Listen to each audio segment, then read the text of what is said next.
Well, as per my normal, when I start a build, I just do some preparation, so I glue some things together before I install it all. So this being a boxing from Eduard, you have the photo etch, so you have some coloured photo etch and just the plain brass, which will be painted.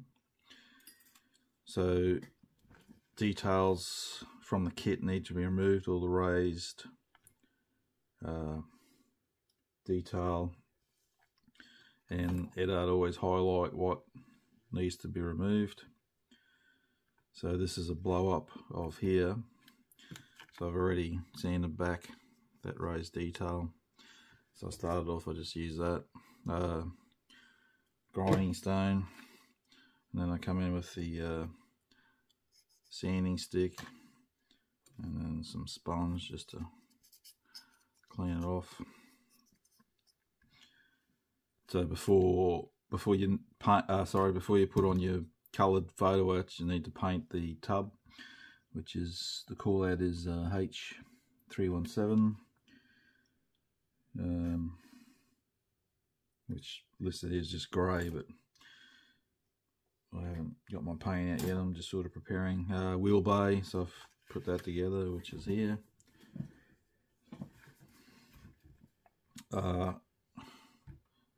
I had to, so the center section, I had to drill out the holes a bit because it didn't want to fit on. I didn't want to force it because it would snap off the lugs.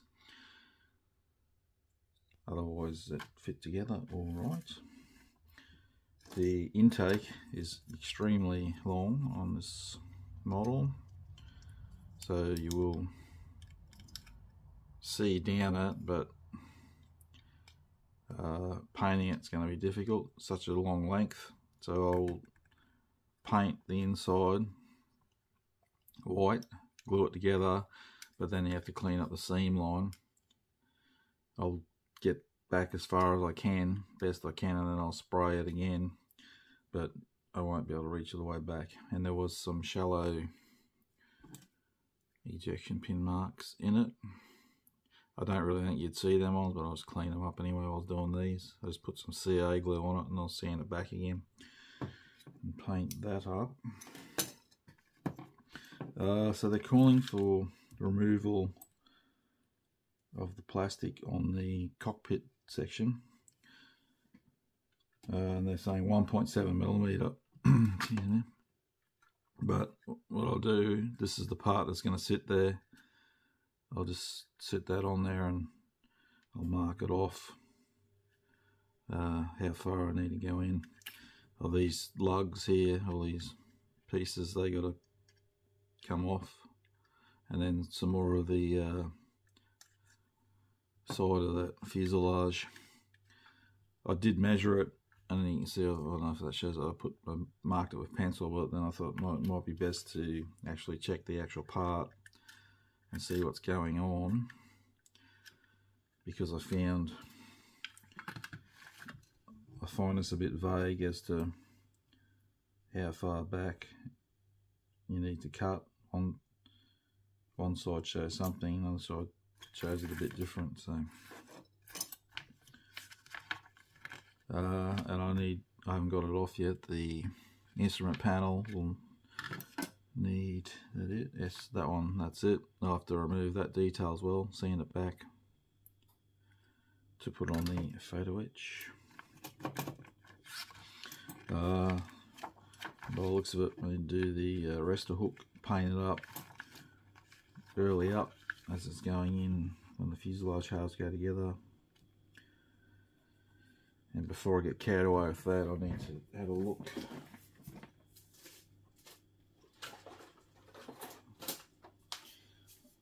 Open this up and have a read of what's going on with this part. This is the resin engine duct bay, so I'll be replacing the kit part, which is that one. So let's show it better later how to pack it, but you can see That's a huge difference in detail. So before I get over here, I'll start finishing off this section. Right, getting some progress on the Crusader. So you can see I've got the rest of the hook in, the gear bay, the engine duct.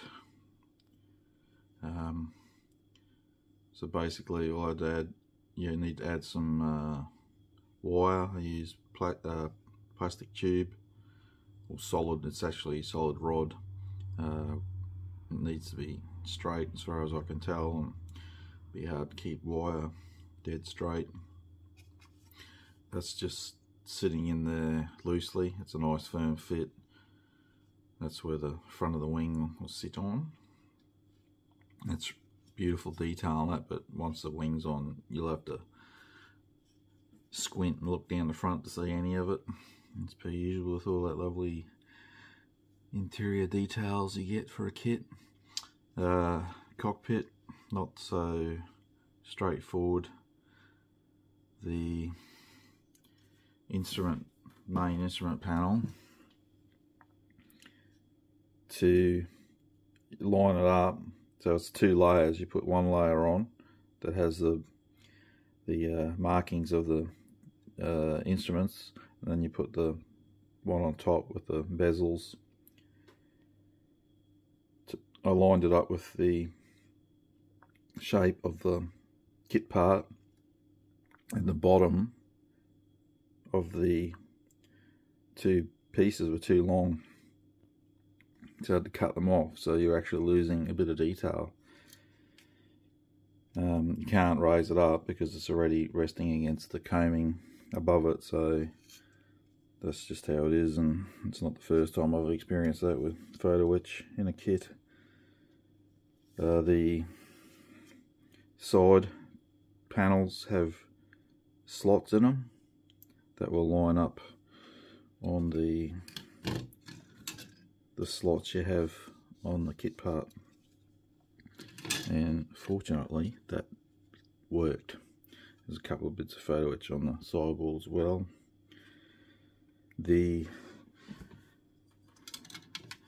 So what I did with the intake,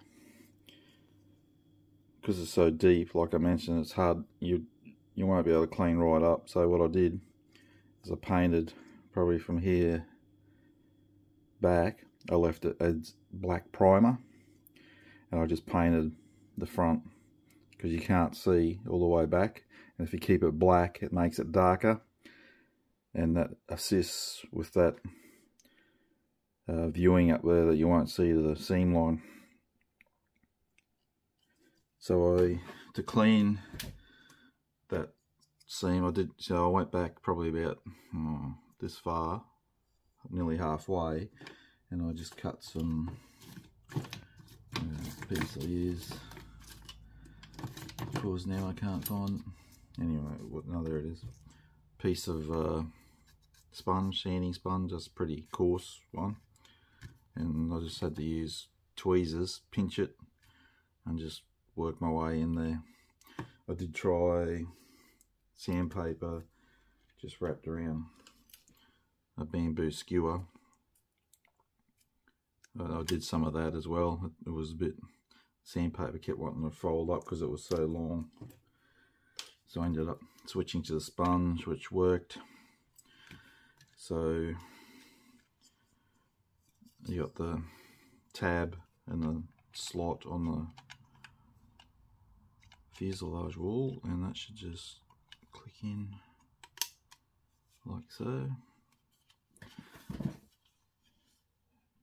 Nice fit. It is Hasegawa, so I wouldn't expect any issues. There's no mention of nose weight, but I will put some in because I have no idea whether it'll be a tail sitter or not. Generally speaking, a lot of jets are, so I will put some lead in it. So also, well, you probably don't need to do it at this stage, the engine comes in later on, so but I painted in there. But I'll have to touch it in anyway again when I glue it, because the glue will leave a mark on the paint. This resin piece fits pretty good, but to get it to sit up against the kit part, I put some plastic art underneath it to like just jack it up so it'll hold there, even though it's super glued in.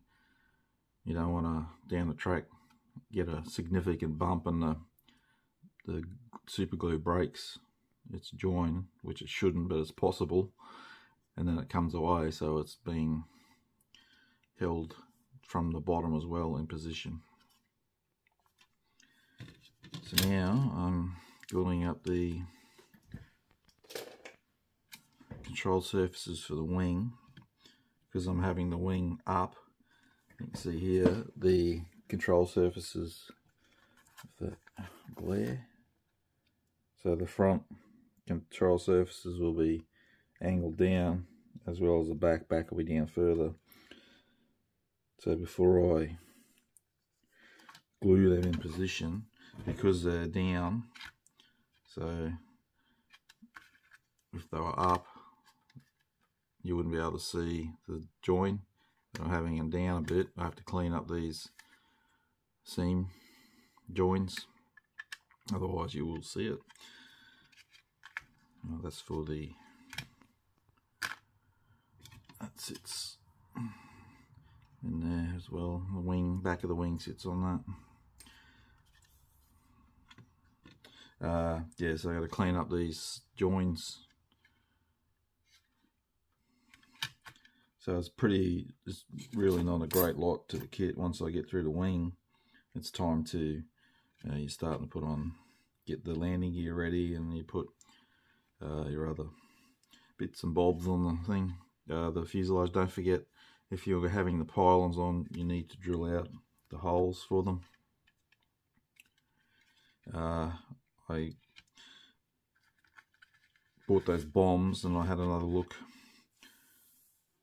on Google, and I did find the perfect image of an F-8 with the exact bombs I bought and the rockets mounted on the fuselage. So originally I was going to just do the bombs, because I wasn't sure if it could carry all that weight, but obviously it can, so I'll be doing the rockets and the bombs. So that will be a nice different look to the displayed model. Yeah, so that also will have some photo etch go on it, that one, but I'll wait till I'm finished sanding and cleaning it all up, then I'll put it on, because knowing myself, I will bump it off. Yeah, I can never remember the name of these things, these rubber bits. Whenever, the same as Tamiya, they use them a lot. You follow them through the instructions, they'll tell you to put them in, so you put them in there where the stabilizers can plug in, and you can maneuver them. They went somewhere else I had to put them to, I can't remember now. They oh,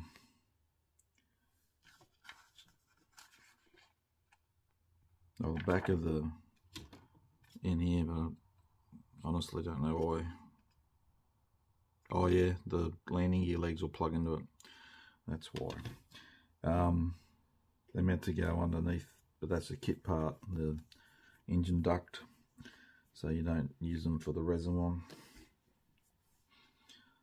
So yeah, nice bit of progress. That's two sessions. So yeah, it won't be long and I'll have it to priming stage, I should think.